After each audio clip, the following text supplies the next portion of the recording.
Good morning, friends. We are going to start the fourth topic of the chapter kinship caste and class. Kinship caste and class से हम लोग fourth topic पढ़ने के लिए जा रहे हैं। हिस्ट्री की फर्स्ट बुक से थर्ड चैप्टर से हम लोग fourth topic and last topic पढ़ने जा रहे हैं। Okay, now in fourth topic we will discuss something about the textbook और महाभारत को हम लोग एनालाइज करेंगे। Now first of all, when we are going to analyze any text book, जब किसी टेक्स्ट बुक को एनालाइज करते हैं, किसी टेक्स्ट बुक के बारे में कुछ जानकारी लेने की कोशिश करते हैं, तो किन किन चीज़ों पर फोकस करते हैं। Okay, first of all we will check the language क्या है किसी बुक की, उसको चेक करेंगे। हम लोग यहाँ पर एंशियंट बुक्स के कंसर्न में बात कर रहे हैं, तो हम लोग चेक करेंगे कि उस बुक की लैंग्वेज प्राकृत है, पाली है या तमिल है। प्राकृत लैंग्वेज है, पाली लैंग्वेज है या तमिल लैंग्वेज है। इसके साथ साथ संस्कृत भी हो सकती है। संस्कृत जो उस समय प्रीस्ट या जो रॉयल फैमिली के लोग थे वो लोग संस्कृत यूज किया करते थे। तो इस तरीके से पहले हम लोग आइडेंटिफाई करने की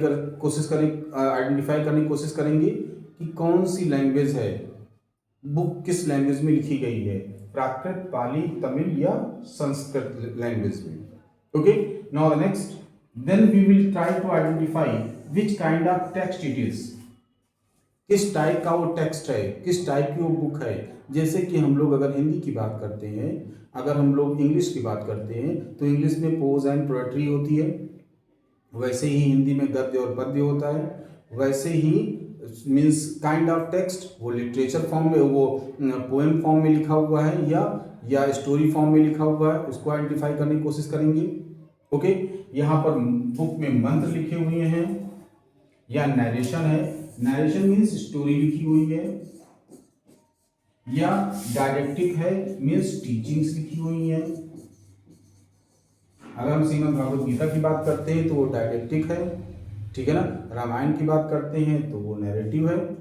तो इस तरीके से हम अगर वेदास की बात करते हैं तो उसमें केवल मंत्र हैं। तो इस तरीके से हम लोग means when we are going to analyse any text we will try to identify which kind of text it is, तो किस टाइप का टेक्स्ट है। ओके, उसमें मंत्र लिखे हुए हैं, स्टोरी लिखी हुई है या डायडेक्टिक पोर्शन है। ओके, मंत्र लिखे हुए हैं, स्टोरी लिखी हुई है या टीचिंग लिखी हुई है। Okay, now the third we will try to identify the author, writer कौन है, इसको भी हम लोग आइडेंटिफाई करने की कोशिश करेंगे।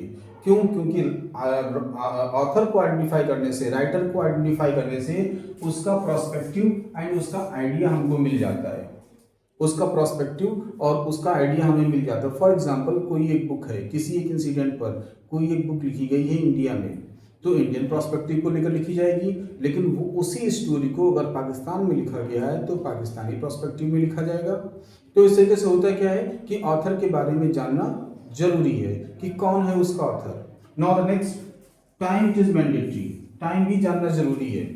टाइम जानना जरूरी है। कुछ बुक्स होती हैं उसी टाइम पीरियड में जिस समय कोई एक इंसिडेंट हुआ उसी टाइम पीरियड में लिखी गई हैं, तो वो बुक्स थोड़ा सा ज़्यादा रिलेवेंट मानी जाती हैं। ओके, वो बुक्स थोड़ा सा ज़्यादा रिलेवेंट होती हैं। लेकिन कभी कभी ऐसा होता है कि जैसे कि फॉर एग्जांपल मीन्स इस सेंचुरी में, 20th सेंचुरी में, 21st सेंचुरी में एक राइटर है विलियम डेलरिंग, जिन्होंने बुक लिखी हुई है द लास्ट मुगल। बुक कब लिखी गई? द लास्ट मुगल कब था? 1857 में। ओके, बहादुर शाह जफर। लेकिन बुक कब लिखी गई है? 21st सेंचुरी में। तो इस तरीके से अब इस बुक की जो रिलेवेंस है वो उतनी नहीं होगी जितनी की उस समय लिखी गई बुक्स की होगी। ओके, 1857 के आसपास जो बुक्स लिखी गई होंगी उनकी रिलेवेंस ज़्यादा होगी, उनकी मान्यताएं ज़्यादा होगी, उनको हम ज़्यादा सही कंसीडर करेंगे। और जो अभी हम बुक्स लिख रहे हैं वो बस एविडेंसेस की बेसिस पर लिख रहे हैं, और एविडेंसेस हो सकता है मैनिपुलेटेड हो। क्लियर है? तो इस तरीके से टाइम को आइडेंटिफाई भी करना जरूरी है कि किस टाइम पीरियड में उस बुक को लिखा गया है, वो कंटेम्प्रेरी है या बाद में लिखा गया है। Okay, now next we will analyse the place, कहाँ पर उस बुक को लिखा गया है, कहाँ पर। जैसे कि आई जस्ट टोल्ड यू, एक means in concern of India के कंसर्न में तो बहुत ही मीन्स ये इंपॉर्टेंट चीज़ है कि होता क्या है कि कम्युनिस्ट राइटर किसी एक स्टोरी को कम्युनिस्ट आइडियाज़ की बेसिस पर लिखते हैं। राइट थिंकर्स जो हैं वो राइट आइडिया, एक ही स्टोरी को राइट आइडियाज़ की बेसिस पर एक्सप्लेन करते हैं, ठीक है ना। तो इस तरीके से इंडिया कंसर्न में जो राइटर्स हैं वो एक ही परसेप्शन को, एक ही स्टोरी को दो तरीके से लिख रहे हैं।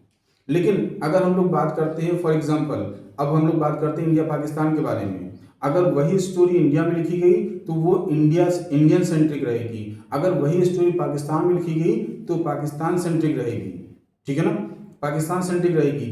हो सकता है जीत हार किसी की भी हुई हो, लेकिन अगर पाकिस्तानी लिख रहे हैं तो अब हार गए तब भी लिखेंगे कि हमारे सैनिकों ने बहुत ब्रेवरी से लड़ाई की, ओके। और अगर इंडियंस लिखेंगे तो हम लिखेंगे कि हम जीते, ठीक है ना। तो हम जीत की तरफ कोशिश करेंगे और पाकिस्तानी क्या इंडिकेट करने की कोशिश करेंगे कि हमारे सोल्जर्स बहादुरी से लड़े, हो सकता है छोड़ के भाग रहे हो, मारे गए हों, पॉसिबिलिटी है। लेकिन वो कैसे लिखेंगे, वो अपने आप को ज़्यादा अपने आप को उसी इंसिडेंट के लिए पाकिस्तानी अपने आप को ज़्यादा इंपॉर्टेंस देंगे और इंडियंस अपने आप को ज़्यादा इंपॉर्टेंस देंगे। तो इस तरीके से होता क्या है कि कोई भी स्टोरी, जो कोई भी बुक जो लिखी जा रही है उसमें हम 5 चीज़ों को एनालाइज करते हैं। First of all the language, second kind of text, third is writer, उसका ऑथर कौन है, fourth is place and fifth is time. इन 5 चीज़ों को हम लोग एनालाइज करते हैं जब किसी टेक्स्ट बुक की हम लोग बात कर रहे होते हैं। क्यों? क्योंकि ये 5 चीज़ें, यही 5 चीज़ें किसी भी टेक्स्ट बुक पर इफेक्ट डालती हैं, ओके, किसी भी टेक्स्ट बुक पर इफेक्ट डालती हैं। तो इन चीज़ों को हम लोग एनालाइज करेंगे। अब इसके लिए हम लोग these things we will analyse for in textbook, किसी भी टेक्स्ट बुक को हम लोग, किसी भी टेक्स्ट बुक में हम लोग इन चीज़ों को एनालाइज करेंगे। अब हम लोग एग्जाम्पल ले लेते हैं महाभारत। अब महाभारत की हम लोग एनालिसिस करते हैं। Then what is the language of Mahabharata? Mahabharata की लैंग्वेज क्या है? That is Sanskrit. महाभारत की लैंग्वेज कौन सी है? संस्कृत है। और संस्कृत के साथ साथ, लेकिन जो संस्कृत यूज की गई महाभारत में वो इजियर देन वेदास एंड प्रशस्तीज है। प्रशस्ति और वेदास में जो लैंग्वेज यूज की गई है, जो संस्कृत लैंग्वेज यूज की गई है, उससे इजी लैंग्वेज महाभारत में यूज की गई है। Okay, now this is something about language. Now the second is content, means kind of text. किस टाइप का कंटेंट लिखा हुआ है, so that we just came to know first of all narrative portion was written. पहले क्या लिखा गया? Narration लिखा गया, पहले स्टोरी लिखी गई, ओके, पहले स्टोरी थी, लेकिन बाद में उसी स्टोरी से कुछ टीचिंग्स निकाल ली गई, कुछ टीचिंग्स निकाल ली गई, ओके। तो इस तरीके से महाभारत में नरेशन भी है और टीचिंग्स भी हैं, उसके बारे में आगे एक्सप्लेन्ड है, ठीक है ना। महाभारत में स्टोरी भी है और टीचिंग्स भी हैं। अब बात करते हैं ऑथर्स एंड टाइम की, ऑथर्स एंड टाइम की, ओके। राइटर कौन है और किस टाइम क्या लिखा गया। Now first of all Mahabharata के कंसर्न में हम लोग मान लेते हैं Mahabharata is the part of history, इतिहास। इतिहास means it happened as it is, ये हुआ था, ये पहले हुआ। अगर हम इसको मान लेते हैं, हम इसको मिथ नहीं मानते हैं, हम इसको मान लेते हैं कि ये कभी हुआ, ओके। हुआ क्यों? क्योंकि होता क्या है कि इसमें महाजनपदास की स्टोरी है, तो हो सकता है हुआ हो, ठीक है ना। अब हुआ तो अब महाभारत की बैटल हुई, ठीक है ना। महाभारत में लड़ाई हुई, कुरुक्षेत्र में लड़ाई हुई, और कुरुक्षेत्र में जो लड़ाइयाँ हो रही थी उसमें जो लोग फाइटर्स थे, जो लोग सोल्जर्स थे, जो लड़ने जा रहे थे, वो लोग मारे जा रहे थे। लेकिन जो चैरियोटर्स थे, जो लोगों को लेकर जा रहे थे, जो रथों पर लोगों को लेकर जा रहे थे, जो रथ हाँक रहे थे, वो नहीं मारे जा रहे थे, वो वापस आ रहे थे। तो होता क्या है कि महाभारत की लड़ाई में, कुरुक्षेत्र के मैदान में एक्चुअली में हुआ क्या, इसके बारे में इंफॉर्मेशन किसको थी? उन लोगों को जो रथ चला रहे थे, और जो रथ चलाते थे उनको बोला जाता है सूतार्स, उनको बोला जाता है सूत, okay. You know about the Karna. Karna को क्या बोला जाता है? कर्ण को बोला जाता है सूतपुत्र। सूतपुत्र क्यों? क्योंकि कर्ण की देखभाल, कर्ण तो कुंती का लड़का था, लेकिन कुंती ने उसको छोड़ दिया था पानी में, ओके। और वो फिर मिल गया किसी एक सूत को, सूत मतलब जो रथ चलाता था, ओके। और उसने फिर कर्ण को अपने घर में पाला, इसलिए कर्ण को बोला गया सूतपुत्र। तो सबसे पहले महाभारत की स्टोरी के बारे में इंफॉर्मेशन किसके पास थी? सूतों को थी, ठीक है ना। और लेकिन सूत जो थे, जो रथ चलाने वाले थे, पढ़े लिखे नहीं थे, इसलिए वो उसको लिख नहीं पा रहे थे। तो इस तरीके से सूतों के पास जो स्टोरी थी, जो महाभारत की स्टोरी थी, जो एक्चुअल स्टोरी थी, वो ओरल फॉर्म में थी, वो रिटन फॉर्म में नहीं थी। लेकिन 500 BC आते आते इस स्टोरी के बारे में इंफॉर्मेशन मिली ब्राह्मण्स को, ये स्टोरी मिल गई ब्राह्मण्स को ये स्टोरी अच्छी लगी, तो ब्राह्मण्स ने इसको लिखना स्टार्ट कर दिया। Now they started writing Mahabharata जो पहले सुदास के पास थी, ओरल फॉर्म में थी, वो उसको 5th सेंचुरी BC आते आते ब्राह्मण्स ने लिखना स्टार्ट कर दिया, और इस तरीके से ब्राह्मण्स ने लिखा। और महाभारत जो पहले बनी, जो सबसे पहले लिखी गई, उसमें केवल 10,000 वर्सेस के आसपास थे, केवल 10,000 श्लोक थे। क्लियर है? इस तरीके से महाभारत को पहली बार लिखा गया, इस तरीके से महाभारत का कंपाइलेशन स्टार्ट हुआ। बट अभी महाभारत पूरी बुक कंप्लीट नहीं हुई, महाभारत का कंपाइलेशन कंप्लीट नहीं हुआ। क्यों? क्योंकि इसमें जब 200 BC से 200 CE के आसपास जब भगवान विष्णु की वर्शिप थोड़ा सा बढ़ गई, भगवान विष्णु की पूजा ज़्यादा होने लगी। पहले वैदिक टाइम पीरियड था, वैदिक टाइम पीरियड में इंद्र, अग्नि, वरुण, सोम, इनकी पूजा होती थी। लेकिन 500 BC के बाद जब धर्मसूत्रास की इंपॉर्टेंस बढ़ने लगी, जब ब्राह्मण्स ने धर्मसूत्रास लिखना स्टार्ट कर दिया, तो अब इंद्र, अग्नि, सोम, वरुण, इनकी पूजा कम होने लगी या इनकी पूजा नहीं होने लगी। अब पूजा होने लगी जो त्रिदेव हैं, ब्रह्मा, विष्णु, महेश, इनकी पूजा होने लगी, या विष्णु और शिव की पूजा होने लगी। और जब विष्णु और शिव की पूजा होने लगी तो उसी टाइम पीरियड में, और ये कब पूजा बढ़ गई, विष्णु और शिव की पूजा बढ़ी कब, या 200 BC से 200 CE के बीच में। ओके, 200 BC से 200 CE के बीच में भगवान विष्णु की या शिव की पूजा ज़्यादा होने लगी। और जब भगवान विष्णु और शिव की पूजा ज़्यादा होने लगी तो क्या किया गया, 200 BC से 200 CE के बीच में महाभारत में डायडेक्टिव पोर्शन ऐड कर दिया गया, और डायडेक्टिव पोर्शन के साथ साथ किसको अटैच कर दिया गया, भगवान विष्णु को।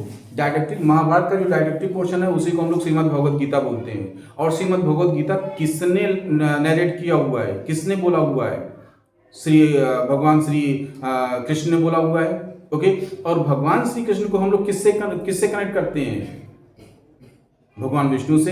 क्यों? क्योंकि उनको भगवान विष्णु का ही एक इनकार्नेशन माना जा रहा है, भगवान विष्णु का ही अवतार माना जा रहा है। तो इस तरीके से जब 200 BC से 200 CE के बीच में भगवान विष्णु की इंपॉर्टेंस बढ़ गई, उसी टाइम पीरियड में महाभारत में डायडेक्टिव पोर्शन को ऐड कर लिया गया। और जो सेंट्रल कैरेक्टर है डायडेक्टिव पोर्शन का जो सेंट्रल कैरेक्टर है, मीन्स जिसने नरेट किया हुआ डायडेक्टिव पोर्शन को, जिसने कहा हुआ डायडेक्टिव पोर्शन को, भगवान श्री कृष्ण ने कहा हुआ, तो भगवान श्री कृष्ण को अटैच कर दिया गया है विष्णु जी से। इस तरीके से जो सेंट्रल आइडिया है वो विष्णु जी से अटैच हो गया, और कहीं ना कहीं ये इंडिकेट करता है कि उस समय भगवान विष्णु की ज़्यादा इंपॉर्टेंस थी। ओके, तो दोनों चीजें कनेक्ट हो रही हैं कि सेंट्रल आइडिया भगवान श्री कृष्ण थे, और उनका वो किसका इनकार्नेशन थे, भगवान विष्णु का इनकार्नेशन थे। ओके, तो इस तरीके से पहले सुदास के पास महाभारत की स्टोरी थी, लेकिन ओरल फॉर्म में। फिर ब्राह्मण्स ने उस स्टोरी को लिखना स्टार्ट कर दिया। ओके, और केवल 10,000 वर्सेस 10,000 श्लोक ही उस समय हुआ करते थे महाभारत में। इसके बाद 200 CE से 200 BC से 200 CE के बीच में जब भगवान विष्णु की इंपॉर्टेंस बढ़ गई, उसी समय महाभारत में डायरेक्टिव पोर्शन को ऐड कर दिया गया, और डायरेक्टिव पोर्शन जिसने नरेट किया हुआ है लॉर्ड श्री कृष्णा, उनको अटैच कर दिया गया विष्णु से, क्योंकि इंपॉर्टेंस किसकी थी, विष्णु की थी, भगवान विष्णु की थी। इसलिए इस तरीके से सेंट्रल कैरेक्टर को भगवान विष्णु से अटैच कर दिया गया। डायरेक्टिव पोर्शन भी 1 साल में नहीं लिखा गया, 2 साल में नहीं लिखा गया, 200 BC से 200 CE के बीच में लिखा गया है। Okay, directive portion means Shrimad Bhagavad Gita को 200 BC से 200 CE के बीच में महाभारत में ऐड कर दिया गया। तो इस तरीके से पहले स्टोरी थी, फिर नरेशन आया, नरेशन के बाद फिर डायरेक्टिव पोर्शन महाभारत में आ गया। Okay, in this manner now the compilation of the Mahabharata in ancient time was completed. ठीक है ना, एंशिएंट टाइम में महाभारत को इस तरीके से कंपाइल कर लिया गया। Okay, now the next topic is something about search for the convergence.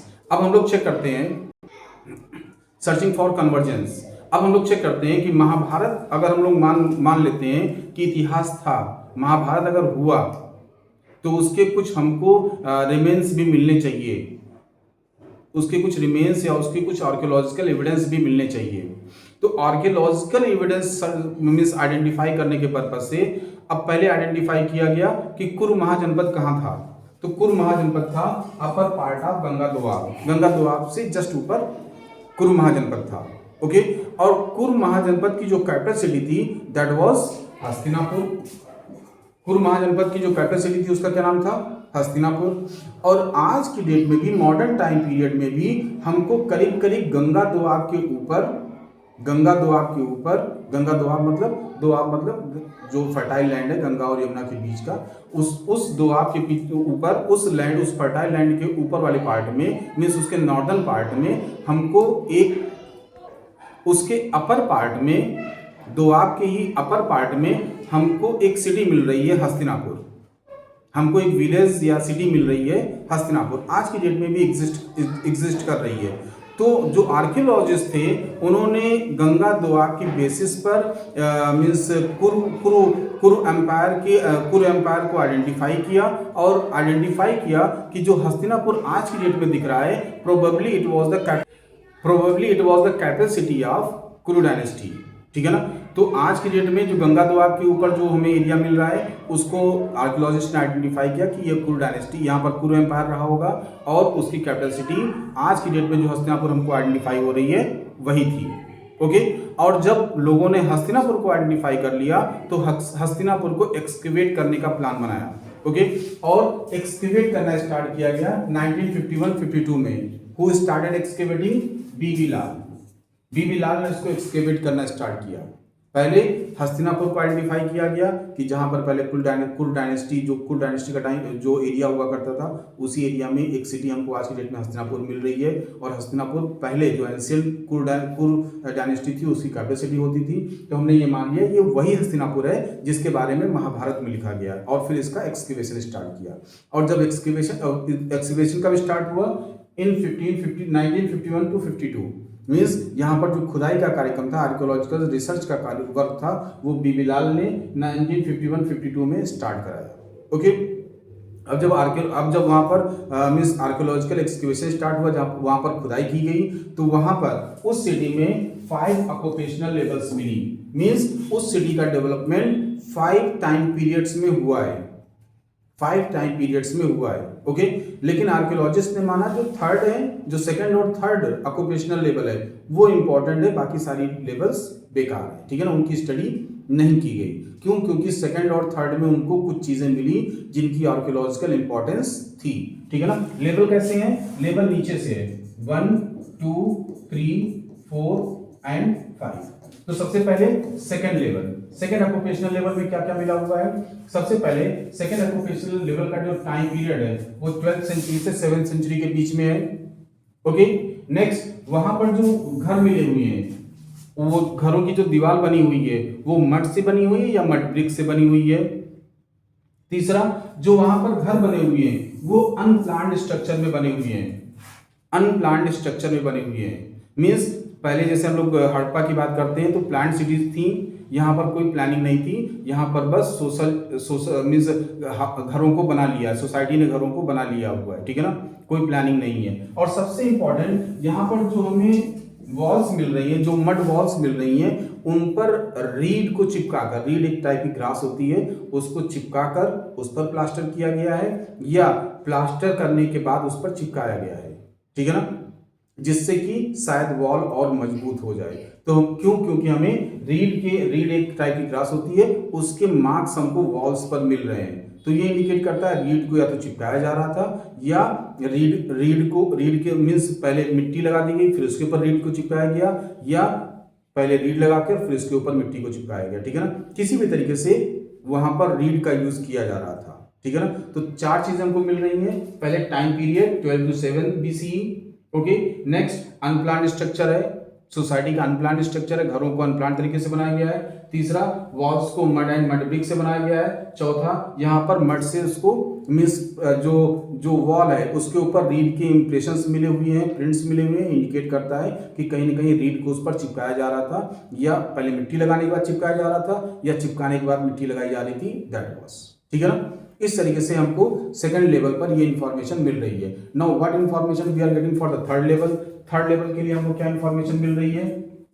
The time period for the third level is 600 BCE to 300 BCE। 600 BC to 300 BC, that is the time period for the third level. अब यहाँ पर जो walls मिल रही हैं that is made up of mud bricks same as burn bricks. यहाँ पर जो मीन्स होता नहीं है प्रॉपर ईंटें, जो पकी हुई ईंटें हैं उनसे भी दीवार बनी हुई है और कच्ची ईंटों से भी दीवार बनी हुई है। इसके साथ साथ यहाँ पर सोकेज जार्स मिल रहे हैं। What is called as soakage jars? Soakage jars मतलब घरों में जहाँ पर ड्रेनेज सिस्टम नहीं होता है वहाँ पर घरों के बाहर एक थोड़ा सा। Now I was saying what is called as soakage jar. Soakage jar मतलब जहाँ पर प्रॉपर ड्रेनेज सिस्टम नहीं है वहाँ पर घरों से पानी निकलने के बाद, घरों से पानी निकालने के बाद एक छोटा सा गड्ढा बना दिया जाता है, उसमें पानी इकट्ठा हो जाता है। ओके, क्लियर है? उस पानी इकट्ठा हो जाएगा, वहीं से वो सूखता रहेगा, वहीं से इवेपोरेट होता रहेगा। इस तरीके से पानी को बाहर फैलने से रोका जाता है। That is called as soakage jar. गांव में अभी भी मिलता है, ठीक है ना? क्लियर है? तो ड्रेनेज सिलेक्शन में वहां पर सोकेज जार्स भी मिल रहे हैं, दूसरी ब्रिक ड्रेन्स भी मिल रही हैं, ब्रिक से बनी हुई ड्रेन्स भी मिल रही, नालियां भी मिल रही हैं, दोनों चीजें मिल रही हैं। Beside that we have recovered terracotta ring wells. यहाँ पर टेराकोटा से बने हुए, टेराकोटा मतलब मिट्टी की पकी हुई मिट्टी से बने हुए, पकी हुई मिट्टी के ईंटों से बनी हुई रिंग वेल मिल रही है। रिंग वेल मीन्स होता नहीं इसमें पानी नहीं है, रिंग वेल्स में पानी नहीं है। अब पानी न होने की वजह से अब उनको वेल की तरीके से यूज किया जा रहा था, कुएं की तरीके से यूज किया जा रहा था, या फिर ड्रेनेज पिट की तरीके से यूज किया जा रहा था, सोकेज जार्स की तरीके से यूज किया जा रहा था। इसके बारे में हमें इंफॉर्मेशन नहीं मिल पा रही है, ठीक है ना? क्लियर है? ओके, यहां पर हमें इंफॉर्मेशन नहीं मिल पा रही है कि जो टेराकोटा रिंग वेल्स मिले हुए हैं, अब चूंकि इनकी गहराई बहुत ज्यादा नहीं है। गहराई बहुत ज्यादा नहीं होने का रीजन क्या है कि पहले जो वाटर लेवल हुआ करता था थोड़ा सा ज्यादा ऊपर था, ठीक है ना? अच्छी तरीके मीन्स बहुत गहराई तक जाना नहीं पड़ता था हमको पानी लेने के लिए। आज के डेट में को बहुत गहराई तक जाना पड़ता है, 2-3 फीट पर ही पानी मिल जाता था, 4 फीट पर पानी मिल जाता था। तो इनकी गहराई जो ये वेल्स मिले हुए इनकी गहराई 4-5 फीट के आसपास है। अब 4-5 फीट के लिए तो सोकेज जार्स भी बन सकते हैं। क्लियर है? तो ये हम आइडेंटिफाई नहीं कर पा रहे हैं कि ये जो रिंग वेल्स मिले हुए हैं ये सोकेज जार्स की तरीके से यूज हो रहे हैं, ओके, ड्रेनेज पिट के तरीके से यूज हो रहे हैं, या फिर वो वेल्स के तरीके से यूज हो रहे थे। तो these information we are getting for the third level. Third level का टाइम पीरियड क्या है? 600 BC टू 300 BC। यहाँ पर mud bricks and burn bricks दोनों से वॉल्स बनी हुई हैं। तीसरा यहाँ पर हमें soakage jars and means brick drains भी मिली हुई हैं। मीन्स प्रॉपर ड्रेनेज सिस्टम के लिए कुछ न कुछ अरेंजमेंट था, यहाँ पर ड्रेन्स के लिए यहाँ पर कुछ न कुछ अरेंजमेंट था। या तो सोकेज जार्स बनाते थे या फिर वो ब्रिक ड्रेन्स बनाते थे। उसके साथ साथ हमें यहाँ पर जो टेराकोटा रिंग वेल्स मिले हुए हैं, terracotta ring wells means 4-5 feet की गहराई में प्रॉपरली एक वेल बना हुआ है। अब 5 फीट की गहराई से वो पानी निकाल रहे थे या 5 फीट की गहराई में वो लोग गंदे पानी को कलेक्ट कर रहे थे, इसके बारे में हमें प्रॉपर इंफॉर्मेशन नहीं मिल पा रही है। This we are getting from the Hastinapur.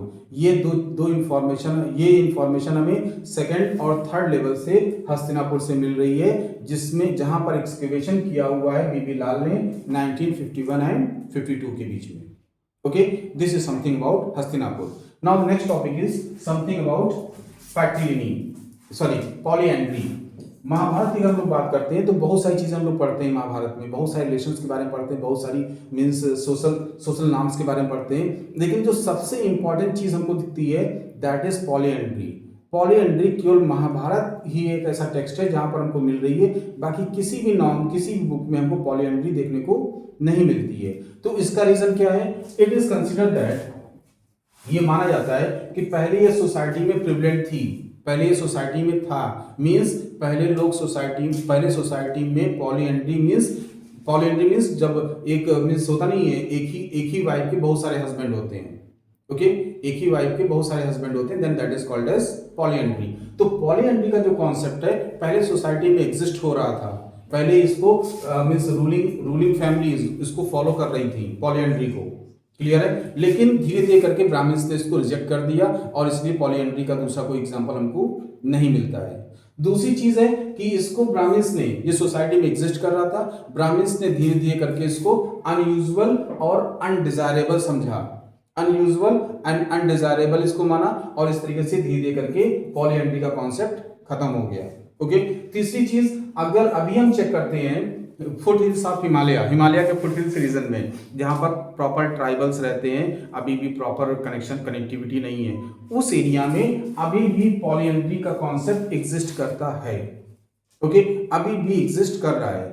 तीसरा एक कॉन्सेप्ट, चौथा एक कॉन्सेप्ट है कि ये कहा जा रहा है कि वुमेन्स की शॉर्टेज थी ड्यू टू एनी रीजन, किसी भी रीजन की वजह से वुमेन्स की शॉर्टेज थी और इसलिए पॉलीएंड्री का कॉन्सेप्ट फॉलो किया जा रहा था।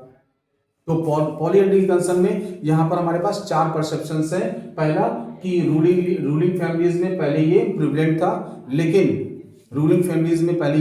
था, लेकिन टाइम बाय टाइम लोगों ने इसको रिजेक्ट कर दिया, ब्राह्मण्स ने इसको रिजेक्ट कर दिया, इसलिए सोसाइटी में एग्जिस्ट नहीं करता है आज की डेट, मेन स्ट्रीम सोसाइटी में आज की डेट में एग्जिस्ट नहीं करता है। दूसरा, ब्राह्मण्स ने इसको अनयूजुअल और अनडिजायरेबल कंसीडर किया, इसलिए धीरे धीरे करके इसको सोसाइटी से हटा दिया गया। तीसरा, अगर हम आज की मॉडर्न टाइम पीरियड की बात करते हैं तो यहाँ पर हो क्या रहा है कि जो फुट हिल्स ऑफ हिमालय हैं वहाँ पर अभी भी कुछ सोसाइटीज में पॉलीएंड्री का कॉन्सेप्ट एग्जिस्ट करता है और कुछ आर्कियोलॉजिस्ट, कुछ थिंकर्स, कुछ सोशल थिंकर्स ये कह रहे हैं कि नंबर ऑफ वुमेन्स कम थी, इसलिए यहाँ पर पॉलीएंड्री का कॉन्सेप्ट एग्जिस्ट कर रहा था। ओके, तो ये 4 परसेप्शंस हैं फॉर द पॉलीएंड्री। हाँ, ये था शायद ये सोसाइटी में प्रिवलेंट था, एलिट सोसाइटी में प्रिवलेंट था, इसीलिए सेंट्रल कैरेक्टर के साथ अटैच कर दिया गया। महाभारत में जो फीमेल सेंट्रल कैरेक्टर है वो कौन है? द्रौपदी है। ओके, और यहाँ पर पॉलीएंड्री को किससे अटैच कर दिया गया? द्रौपदी से अटैच कर दिया गया। तो अगर रियल में स्टोरी थी तो एग्जिस्ट कर रहा था, रूलिंग फैमिली में एग्जिस्ट कर रहा था। अगर ये एक मिथ है तो चूंकि कहीं एग्जिस्ट कर रहा था इसलिए सेंट्रल कैरेक्टर के साथ इसको अटैच कर दिया गया। क्योंकि इसकी इंपॉर्टेंस थी। तो इस तरीके से हमारे पास 4 परसेप्शंस हैं for the polyandry. First perception is कि प्रिवलेंट था, वो रूलिंग क्लास में, ब्राह्मण्स ने इसको धीरे करके रिजेक्ट कर दिया। दूसरी चीज अनयूजुअल और अनडिजायरेबल है, इसलिए ब्राह्मण्स ने इसको रिजेक्ट करना स्टार्ट कर दिया और सोसाइटी से खत्म हो गई। मॉडर्न टाइम पीरियड में फुट हिल्स ऑफ हिमालय में हमको कहीं कहीं पर पॉलीएंड्री का एग्जांपल मिलता है। ओके, कुछ सोसाइटीज में पॉलीएंड्री का एग्जांपल आज भी मिलता है। और नेक्स्ट क्या है? शॉर्टेज ऑफ वुमेन मीन्स कुछ सोशोलॉजिस्ट ये कंसीडर करते हैं कि सोसाइटी में नंबर ऑफ वुमेन कम थी, इसलिए पॉलीएंड्री का कॉन्सेप्ट एग्जिस्ट कर रहा था। ओके, इसलिए पॉलीएंड्री का कॉन्सेप्ट एग्जिस्ट कर रहा था। This was something about polyandry, ये पॉलीएंड्री के बारे में था। Now the next and last topic is something about Mahabharat and dynamic text. Mahabharat एक डायनेमिक टेक्स्ट कैसे है? डायनेमिक टेक्स्ट मीन्स जिसमें टाइम बाय टाइम चेंजेस आ रहे हों, such type of text is called as dynamic text. Okay, अब हम लोग अगर बात करते हैं संविधान की, अगर हम लोग बात करते हैं कॉन्स्टिट्यूशन की, तो कॉन्स्टिट्यूशन एक डायनेमिक टेक्स्ट है। क्यों? टाइम बाय टाइम उसमें चेंजेस आ रहे हैं। Now think about the Mahabharat. हम लोग महाभारत की बात करते हैं कि ये कैसे डायनेमिक टेक्स्ट है। पहली चीज कि सबसे पहले ये किस फॉर्म में था? ओरल फॉर्म में था। सूरदास के पास था, पहले से पढ़ चुके हैं। फिर 5th सेंचुरी में किसके पास आ गया? ब्राह्मण्स के पास आ गया और ब्राह्मण्स ने इसको लिखना स्टार्ट किया। लेकिन लिखा क्या? लिखा केवल स्टोरी। ओके, 5th सेंचुरी से क्या लिखना स्टार्ट की? केवल स्टोरी लिखी, और स्टोरी लिखी तो केवल 10,000 वर्सेस के आसपास ही थे टोटल। ओके, जब 5th सेंचुरी में लिखना स्टार्ट किया तो उसमें केवल 10,000 के आसपास श्लोक ही थे। लेकिन सेकंड सेंचुरी बीसी से लेकर 4th सेंचुरी सी के बीच में इसमें डायरेक्टिव पोर्शन प्रोवाइड कर दिया गया और अब महाभारत में करीब 1 लाख के आसपास श्लोक हो गए, 1 लाख के आसपास वर्सेस हो गए। Okay, clear? इस तरीके से महाभारत का कंपाइलेशन कंप्लीट हो गया। लेकिन महाभारत का कंपाइलेशन कंप्लीट हो गया, लेकिन उसके साथ साथ कुछ और चीजें डेवलप हो गई। जैसे महाभारत को दूसरी और लैंग्वेजेस में लिखा गया। महाभारत से मीन्स महाभारत की स्टोरी से डिराइव करके बहुत सारे स्कल्पचर्स बनाए गए, बहुत सारी पेंटिंग्स बनाई गई। महाभारत से इंस्पायर होके डांस फॉर्म एंड बहुत सारा ड्रामा, बहुत सारे नाटक प्रिपेयर किए गए, बनाए गए। ओके, इसके साथ साथ ये सारी चीजें डेवलप हुई जब महाभारत का कंपाइलेशन कंप्लीट हो गया। क्लियर है? मींस जब महाभारत का कंपाइलेशन कंप्लीट हो गया मींस 4th सेंचुरी सी के बाद से लेकर 2nd century means 19th century तक, 20th सेंचुरी तक ये सारी चीजें हुई। अब 20th सेंचुरी में क्या हुआ? क्रिटिकल एडिशन को प्रिपेयर किया गया। हम लोग पहले से पढ़ चुके हैं 1917 से लेकर 1966 तक। मींस इसी टाइम पीरियड में महाभारत पूरे सब कॉन्टिनेंट में फैल गई और खो गई। अब वी.एस. सुखतांकर ने क्या किया, उस बुक को फिर से कंपाइल किया और अब उसको ट्रांसलेट किया, ठीक है ना। मीन्स महाभारत में अभी भी वर्क बचा हुआ था, क्लियर है, अभी भी कंप्लीट वर्क नहीं हो पाया, तो इसलिए वी.एस. सुखतांकर ने उसको कंपाइल किया फिर से और उसको ट्रांसलेट किया। और जब ट्रांसलेट किया वी.एस. सुखतांकर ने, उसके साथ साथ इंग्लिश में भी, उसके बाद उसका इंग्लिश में भी ट्रांसलेशन स्टार्ट हुआ। किसने स्टार्ट किया, J.A.B. वान बिटनेन, उन्होंने इसका ट्रांसलेशन स्टार्ट किया 1973 में, लेकिन J.A.B. वान बिटनेन की डेथ हो गई 1978 में, इसलिए महाभारत का जो ट्रांसलेशन था वो कंप्लीट नहीं हो पाया, ठीक है ना। Means time by time Mahabharat में बहुत सारे चेंजेस आते गए और आज भी उसमें चेंजेस आ रहे हैं। जैसे कि एक स्टोरी है जो कि स्टोरी का नाम है कुंती और निषादी, ओके।